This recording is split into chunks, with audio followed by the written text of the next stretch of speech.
En este video vamos a ver una metodología de resolución de problemas que podemos considerar la más básica de todas, la conocida como búsqueda por fuerza bruta, resolución por fuerza bruta u otros nombres que veremos más adelante. Comencemos. Primero veamos las características de esta metodología.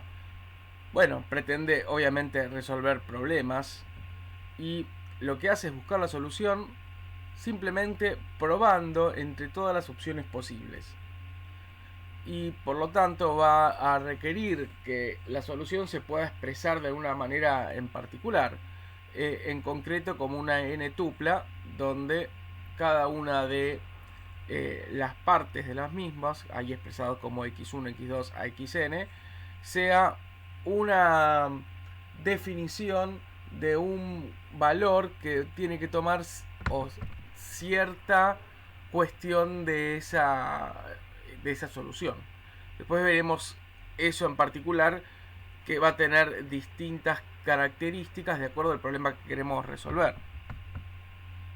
Y vamos a ver que este tipo de metodología se puede usar mayormente en problemas de decisión, también de optimización, donde la cantidad de elecciones posibles son discretas y finitas, simplemente por el hecho de que el método prueba todas las opciones posibles, y si no se cumple esto último, no podríamos llegar nunca a ver todas las opciones.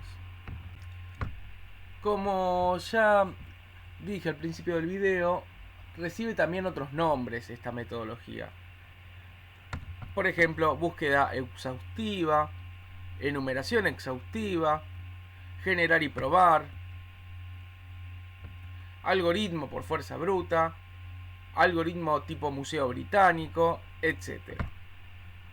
Las primeras dos son variantes de lo mismo. En definitiva, lo exhaustivo es por su condición de tener que probar entre todas las opciones posibles.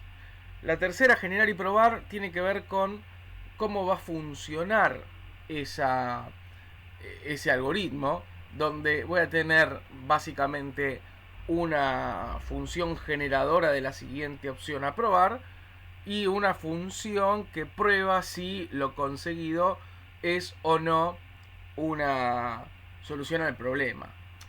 Y eso es una forma de ver la, la validez del problema, y es una forma específica de fuerza bruta o búsqueda exhaustiva, pero a veces se usa intercambiadamente. Lo que tienen que tener en cuenta es que los algoritmos más básicos van a ser de generar y probar, pero hay otros algoritmos de búsqueda exhaustiva un poco más sofisticados, que aunque a veces se use como sinónimos, después vamos a ver en otros videos que reciben otros nombres y que también podríamos englobar como de fuerza bruta.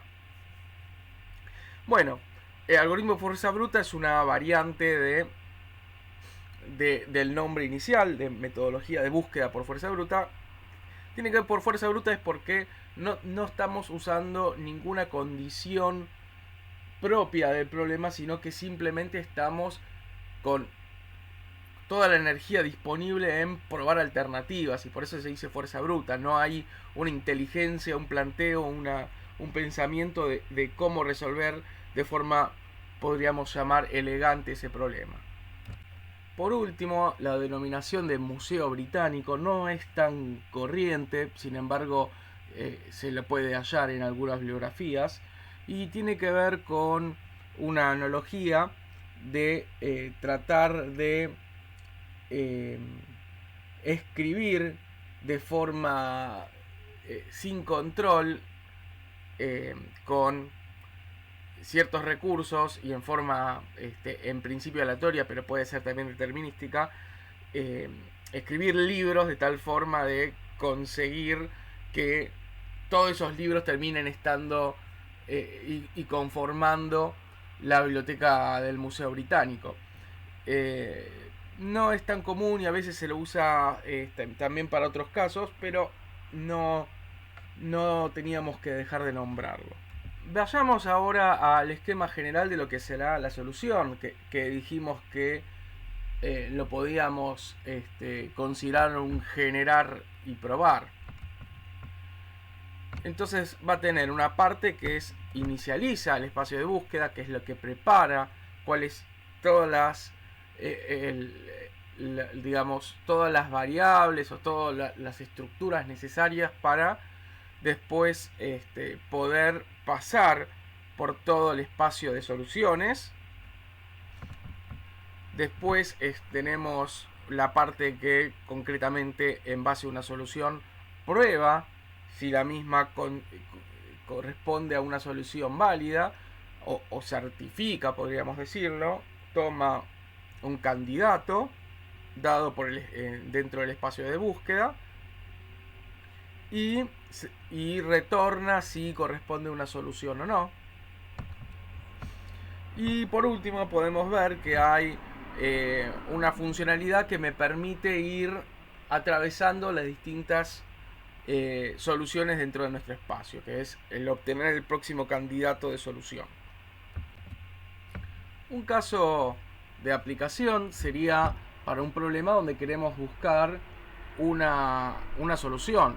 Recordemos que pueden existir varias soluciones para un problema, pero si nos interesa saber si existe al menos una y si existe mostrarla, podríamos resolverlo en fuerza bruta siempre que se cumplan las condiciones que planteamos al principio y llevarlo a algo de este estilo: un inicializar espacio de búsqueda, llamar al próximo candidato y considerar que esa es una opción, y después decir que mientras existe una opción, un próximo candidato, probar el candidato, y si eso, el probar el candidato nos dice que es una solución válida, la retornamos. Y por otro lado, si no lo es, buscamos el próximo candidato y repetimos mientras existe un próximo candidato. En el caso de terminar de revisar todos los candidatos y no haber hallado ninguna solución que satisfaga el problema, retornamos el vacío. No hay una solución para este problema particular. Otro tipo de problema que nos podemos enfrentar es no solo buscar una solución a un problema, sino buscar todas aquellas variantes que solucionen el problema. Y eso, por fuerza bruta, también lo podemos resolver y lo podemos expresar mediante un pseudocódigo de la siguiente manera. También tenemos el inicializar espacio de búsqueda. Después tenemos un lugar que llamamos soluciones, donde vamos a ir guardando las distintas soluciones encontradas. Y después es básicamente similar al pseudocódigo que vimos antes, donde se va a ir recorriendo los distintos candidatos, pero en este caso lo que vamos a hacer es, si cumple el candidato con ser solución al problema, lo agregamos a la lista de soluciones y, a diferencia de antes, seguimos probando con los siguientes candidatos hasta que todos los candidatos se terminen. Y en tercer lugar, podemos enfrentarnos también a un problema de optimización o en este caso buscar un máximo o un mínimo para un problema determinado. Y en este caso también lo podríamos resolver en general por fuerza bruta, nuevamente si cumple con las condiciones adecuadas. Vamos a tener que también inicializar el espacio de búsqueda y no solo encontrar la solución, que va a ser una solución que vamos a ir viendo que va a ir cambiando con el tiempo, sino ir guardando también, en este caso, el máximo, pero también podría ser el mínimo. Y después, nuevamente, por cada candidato, lo que hacemos es probar el candidato. En este caso, el candidato nos va a devolver si es solución válida o no, sino que nos va a devolver un valor que es el que queremos maximizar o minimizar. Y si el valor encontrado al probar el candidato es mayor al máximo encontrado hasta el momento, ese pasa a ser el nuevo máximo. Guardamos cuál es la opción que nos dio ese valor y cuál es el máximo, y así iteramos con todos los candidatos hasta finalizar. Y cuando finalizamos tenemos cuál es la solución que nos dio el valor máximo, o alternativamente, modificando levemente el algoritmo, cuál nos dio el valor mínimo. Si analizamos en más profundidad qué es lo que hace que algo sea un candidato y que ese candidato termine siendo una solución válida o no, podemos hablar que esas son restricciones a la solución. Y podemos hablar entonces de dos tipos de restricciones para este tipo de metodología: las que son implícitas versus, o por otro lado, las que son explícitas. Por un lado, las explícitas son las que determinan que algo puede llegar a ser un candidato a solución. Esas están dentro de la función de inicialización de posibles candidatos y de próximo candidato. Por otro lado, las restricciones implícitas son las que se verifican, se observan, se constatan al validar un candidato determinado. Y lo que hace es justamente finalmente determinar si ese candidato, que cumple ya con las restricciones explícitas, además cumple con los criterios de solución al problema, es decir, con las restricciones implícitas. Muchas veces considerar qué es explícito y qué es implícito va a terminar dependiendo de cómo se plantea el problema, pero en general siempre es explícito los valores que pueden tomar las distintas partes del candidato, y después lo implícito son en general restricciones más complejas que requieren un procesamiento posterior mayor. Cuando vamos a plantear una solución a un problema mediante la metodología de fuerza bruta, vamos a tener que analizar también la complejidad temporal y espacial de la misma. Y vamos a poder ver que por un lado tenemos que por cada candidato tenemos que verificar si es solución válida o no, o en el caso de optimización vamos a tener que calcular su valor si es que es una solución válida también. Y entonces tenemos que considerar la complejidad de ese proceso, que es la complejidad de probar candidato. Después tenemos que, obviamente, iterar por todas las soluciones posibles, en que eso va a tener una complejidad basada en la cantidad de candidatos, que obviamente estas dos complejidades están atadas en última instancia al tamaño n de la instancia del problema que vamos a enfrentar. Y cuando analicemos entonces como complejidad total, nos va a quedar la cantidad de candidatos por probar cada uno de esos candidatos, que tendremos que ver en cada problema en particular cómo eso va a quedar. Debido a la naturaleza de la metodología por fuerza bruta y muchos de los problemas que uno trata de enfrentar usando esta, nos vamos a encontrar con la conocida explosión exponencial. ¿Qué hablamos con explosión exponencial? También lo van a poder encontrar en verdad con la maldición de la dimensionalidad o curse of dimensionality, pero en general estamos hablando de lo mismo, que es que muchos problemas tienen un espacio de solución que van a crecer exponencialmente, en el mejor de los casos, a veces peor, en función del tamaño n de la entrada del problema. Y esto lo que hace es que usando la metodología por fuerza bruta no va a ser viable para n's grandes, es decir, para problemas con una cantidad de candidatos que son exponenciales basándose en una cantidad de elementos de entrada del problema. Se hacen justamente valores inmanejables. En esta tabla se muestra cómo va creciendo. En la primera se muestra el tamaño de una hipotética entrada de un problema.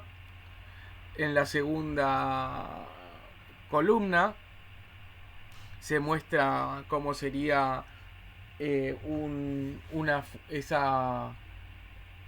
dimensionalidad de los posibles candidatos si para construirlo se está el n en el exponente, y en el tercer caso aún peor, cuando está de forma factorial esa entrada de tamaño del problema.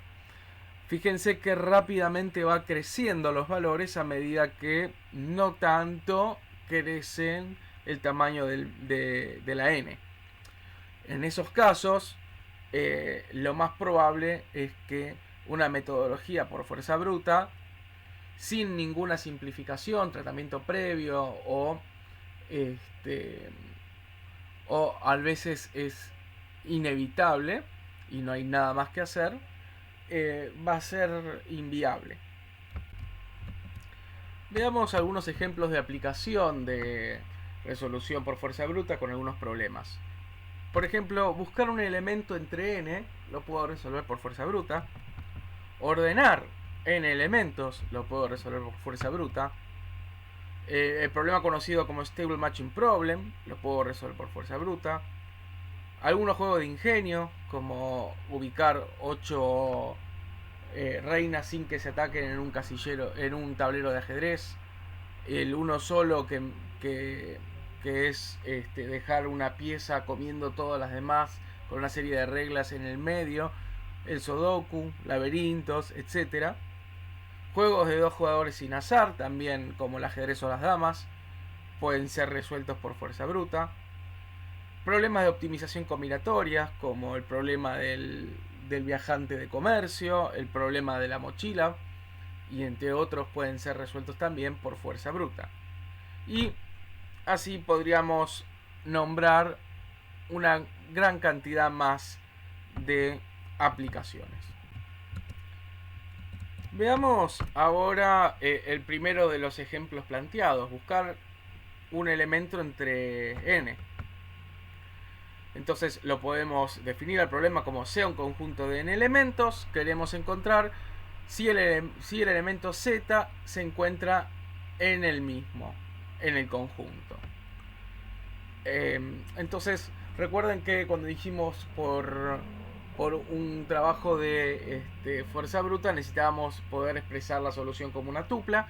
Para hacer eso vamos a identificar cada elemento con un valor entre 1 y n, o sea, podríamos decir en la posición en la que se encuentran. Visualmente podría ser en esta forma. Tenemos el elemento 1, 2, 3 hasta el n. Y el espacio de soluciones es simplemente una tupla de un elemento, que ese elemento es un número i, que es el elemento que voy a probar como posible solución. La solución en este caso sería si ese elemento corresponde al elemento z que estoy buscando. Y como restricción explícita, lo que tengo es que ese valor i va a tener que ir entre seno y n-1 o 1 y n, de acuerdo a cómo numeramos este problema. En este caso dijimos que es de 1 a n. ¿Y qué es lo que me queda? Probar si el candidato es o no el buscado. Y el probar el candidato simplemente es comparar un elemento con otro, y podemos considerar que eso tiene una complejidad constante o de 1.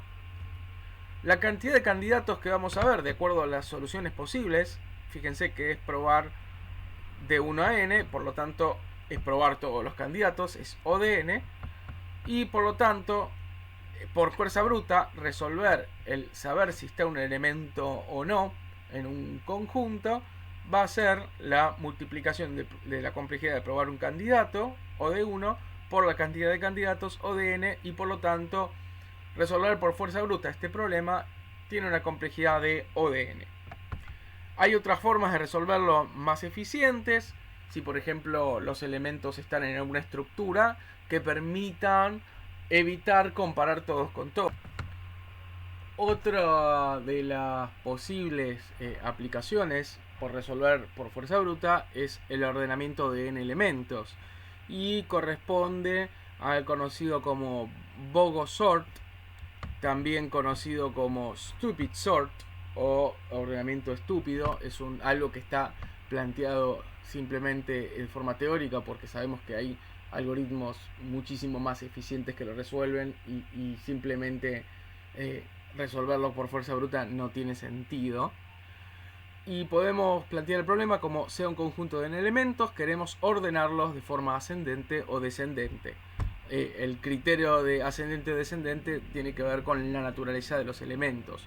Podemos, para un caso básico, considerar que los elementos son números y es simplemente de mayor número a menor o de menor a mayor. Lo que va a hacer este bogus sort es permutar los elementos hasta que encuentre el conjunto ordenado, es decir, probar todas las permutaciones. Podríamos entonces decir que el espacio de soluciones es O de n factorial. Podemos ver que las restricciones explícitas en este caso del bogus sort es que cada elemento no se puede repetir ni faltar en el ordenamiento. No se pueden agregar elementos que no existan. Y vemos ahí un ejemplo de permutación de 3 elementos. Tenemos 3 elementos y tengo que probar todos los ordenamientos posibles de esos elementos, y esos son posibles candidatos que cumple con las restricciones explícitas. Por otro lado, las restricciones implícitas son que cada elemento xy con i mayor a 1 tiene que ser mayor o menor, de acuerdo a qué tipo de ordenamientos quiero buscar, al elemento inmediatamente anterior. Y con solo esa restricción ya puedo probar si un elemento es candidato o no. La complejidad entonces va a estar dado por probar el candidato, que es para cada elemento de un posible candidato ver si es cumple con la restricción implícita, es decir, que es mayor o menor al elemento anterior, y por lo tanto eso va a ser O de n. La cantidad total de candidatos dijimos que es n factorial, y por lo tanto la complejidad del bogus sort es n por n factorial, que vemos que es una solución que cae en el problema que dijimos de la maldición de dimensionalidad. Es algo que nosotros buscamos y decimos que es tratable, un cierto tipo de problemas que se puede resolver en tiempo polinomial, y ordenar mediante bogus sort en elementos claramente no es tratable. No es tratable, decimos que termina siendo polinomial. Sin embargo, el problema de ordenar sabemos que es tratable porque tenemos muchos algoritmos conocidos, merge sort, quicksort, etcétera, que terminan resolviendo este ordenamiento en tiempo polinomial. Por lo tanto, no es una buena idea resolver este problema por fuera. Otro ejemplo es el 8 reinas, que sea un tablero de ajedrez de 8 filas y columnas, entonces n igual 8, ubicar 8 reinas sin que se ataquen entre sí. ¿Y cuándo es que una reina ataque a otra? Es cuando se encuentra en su misma fila, columna o diagonal. Ahí vemos en un tablero cuál es el rango de ataque de una reina.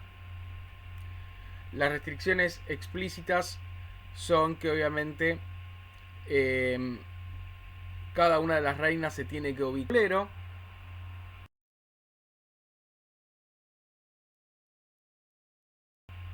Entonces el espacio de soluciones posibles lo vamos a definir como una 8 tupla, donde va a decir en qué celda está ubicada cada una de nuestras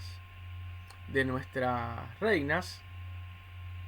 Hay 64 casilleros en total. Y las restricciones implícitas es que ninguna reina puede estar, como dijimos, en la misma fila, columna o diagonal de la que otra. La complejidad es que tenemos que probar cada candidato, es decir que por cada reina ver si está atacando a otra. Esa podemos ver que es O de n cuadrado, porque tengo que agarrar cada reina y revisarla a ver si está en ataque con cada una de las restantes. Y probar candidatos. La cantidad de candidatos es n, que es 8, o sea 64 a la n. ¿Por qué? Porque cada una de nuestras reinas pueden estar en 64 lugares. O sea, fíjense que nos queda algo con exponencial, con n en el exponente. Y por lo tanto, la complejidad total, haciendo por fuerza bruta este problema, encarándolo de esa forma, nos va a quedar n cuadrado por n elevado a la 2 por n. Claramente no es una solución tratable. Este problema obviamente se puede manejar por otras formas. De hecho, se puede resolver por forma de fuerza bruta, pero evitando probar todos. ¿Y cómo sería eso? Y bueno, pasando ciertas de las que consideramos restricciones implícitas a explícitas. Por ejemplo, podemos decir que sabemos que cada una de las reinas puede estar en una columna o en una fila, y por lo tanto no necesitamos probar los casos, o de hecho ni siquiera armar los candidatos en los que más de una reina está en la misma fila o columna. Antes de finalizar, veamos que para un tablero estándar donde hay 8 por 8, la cantidad de candidatos es ese número tan grande. Ni hablar si hacemos problemas más extensos donde el tablero usamos de mayor dimensionalidad. Pero bueno, ya les comentaba que hay alternativas de no generar tantos candidatos, y si bien sigue siendo exponencial, son de crecimiento un poco menor la cantidad de candidatos con esos cambios. Por último, revisemos el Traveling Salesman Problem, o el problema del viajante de comercio, que lo que dice es: dado un conjunto de n ciudades, encontrar el circuito de menor costo que inicie y finalice en la misma ciudad, pasando por todo el resto sin pasar más de una vez por el mismo lugar. Por ejemplo, acá podemos ver por unas principales ciudades de Europa, un circuito donde, por ejemplo, iniciamos en Roma, Italia, y podemos hacer todo el circuito y volver. Y en este caso, este circuito correspondería al de menor valor. El valor podría estar dado por distancia a recorrer, podría estar dado por costo del transporte, etcétera. Si analizamos acá el espacio de soluciones posibles, también son las permutaciones de todas las ciudades, o sea, de O de n factorial. Y costo de calcular el circuito es básicamente, dado el orden que nos dan, ir viendo qué costo tiene trasladarse de una ciudad a la otra en ese circuito, o sea que es ODN, si tengo de fácil acceso esos costos, cosa que se puede lograr. La complejidad entonces es probar el candidato ODN, cantidad de candidatos es n factorial y la complejidad total sería n por n factorial.